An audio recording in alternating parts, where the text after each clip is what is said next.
Welcome back to Roland Martin Unfiltered. As I said, we're here at Cuba Libre here in Washington, D.C. And what is happening here, this is the School Choice is the Black Choice reception. We did this with the National Alliance of Public Charter Schools, as well as a number of other groups as well.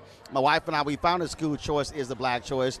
And let me be clear. So it's been very interesting that I travel this country and black folks come up to me and they're like, man, here you go. Why do you back charter schools? Let me be clear so you understand. I support anything where our kids can succeed. Traditional schools, public charter schools, magnet schools, homeschool, online school, technical school. I don't care what kind of school it is. If it's working for our children, I'm down with it. And joining us right now is someone who is a pioneer in this area, Tim King, out of Chicago, urban prep, doing amazing things with the young men there as well. Tim, he was one of our honorees here. Good to see you. Good seeing you too, Roland. Thanks for having me. So I want to start this because it's very interesting to me when I talk about that, because there's this visceral reaction when you mention charter schools where people act as if it's this totally foreign, oh my God, unbelievable thing, when the reality is we've always had different types of schools. Yeah. We've had trade schools, magnet schools. Somebody's watching. I guarantee you they're tweeting right now. I'm going to pull it up. They're going to be on Facebook or Periscope or YouTube saying, well, they cherry pick, you got to apply to get in. I went to a magnet school in Houston, Texas. I had to apply for the school, which means I got in, somebody didn't. Yeah. There's a lot of misinformation out there about schools, about charter schools and what we are, what we do. I think the one thing that people need to keep in mind, and you allude to this when you talk about magnet schools, is that charter schools are public schools. They are public schools. So when you are sending your child to a charter school, you're sending your child to a public school. When you are supporting a charter school, you are supporting public education in this country. And I'm going to take it a step further. Black folks throughout history have been starting their own schools because they either did not have access to or were dissatisfied with the existing infrastructure at public schools or the schools that were available to them. So this notion of black folks starting charter schools, the notion of us starting schools is not new. It's just the format is new, and that's scaring a few people. And folks need to understand that they should be supporting success. Well, I remember I had Randy Weingart on the show, and she talked about how, charter schools were born out of racist segregation. And I said, Randy, hell, everything in America was born out of white supremacy, so that can't be the argument. And what's interesting to me about this, when we have this conversation, I can go into a room, and this has happened multiple times, and 90% of the room, I did one, literally there's 1,000 people in the room, and about 80-90% were totally against charter schools. When I broke it down, but here's what got them, in which you understand, I want you to explain. When I say, y'all want more black history? They go, yeah. I said, you control the curriculum. Right. You want arts and band, choir and dance? They're like, yeah. I'm like, you control the curriculum. Exactly. Then they go, I said, you want more recess and physical activity? Yes. You control the curriculum. Then I go, you want black folks getting contracts? They're like, yeah. I said, you control the budget. Right. Then I say, you want more black male teachers? Yeah. You control who gets hired. They say, well, all the time, wait a minute. You mean tell me, with charter school, we control the curriculum, we control the hiring, and we control the contracts? Right. I said, yes.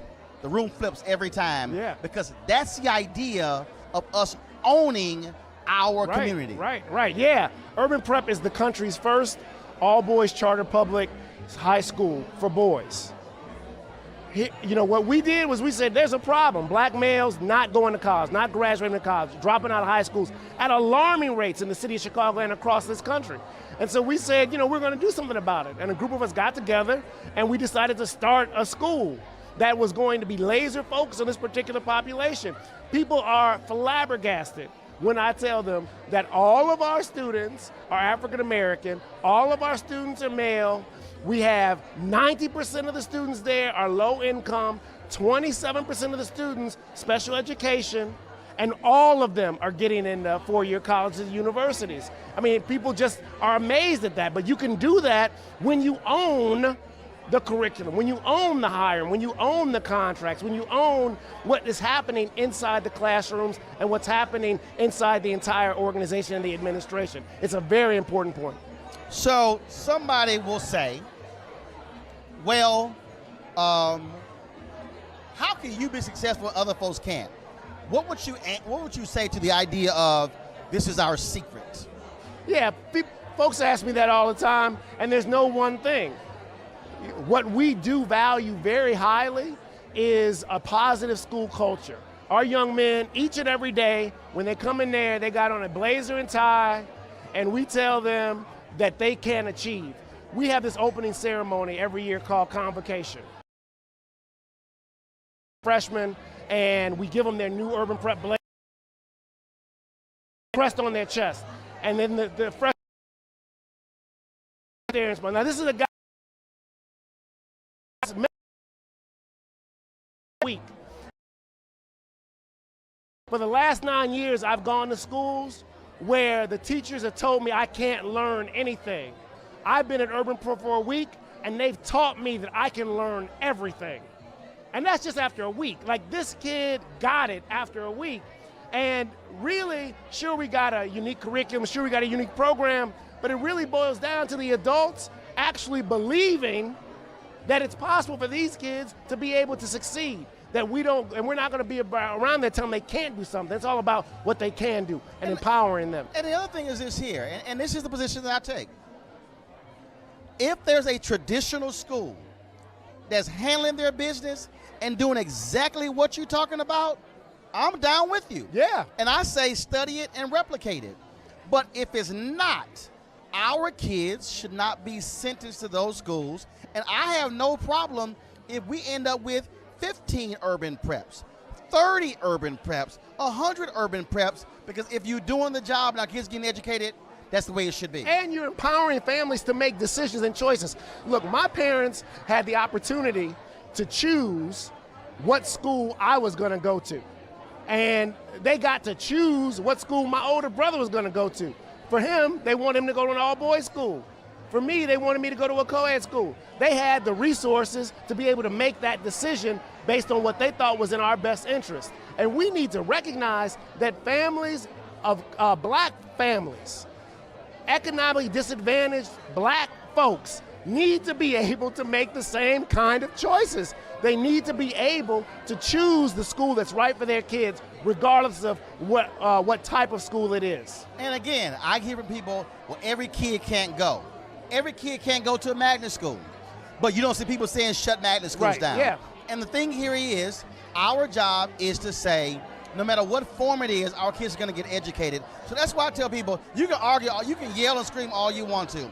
When the NAACP said there should be a moratorium on charter schools, there are a lot of people in the education reform movement who are freaking out. Oh my God, Roland, what do you think? I said, y'all think I'm worried? Yeah. I said they can do whatever they want to. I said, that ain't gonna stop it from happening. Right. But the key for me is, I wanna see more folks like you. I wanna see more black CMOs. I wanna see more African Americans, and I've made it clear to folks in this movement, look, you need to have black people who are making decisions for their children. Yeah, I agree. And you know, it is unique to be African American and starting and leading and operating a charter school in this country. I think if there were more of us, then we might be able to, to do a little bit more. But I think it is important that people, NAACP, whoever it might be, recognize the value that is being added by charter schools, particularly certain charter schools, and support them. Because the families are going to come, but how long can we continue to operate and flourish and do well if we don't have the institutional investors, the support from government, the support from philanthropy to be able to do the things that we're doing? Well, and another thing is this here. For the parents, they don't give a damn. They're like, look, you can call this thing traditional, right, whatever public charter, you can call it magnet. All I want to make sure my kid get educated. Look, we've got parents who ask us, what's tuition? And we try to explain to them, no, we're a charter school, we're a public school. Because you're right.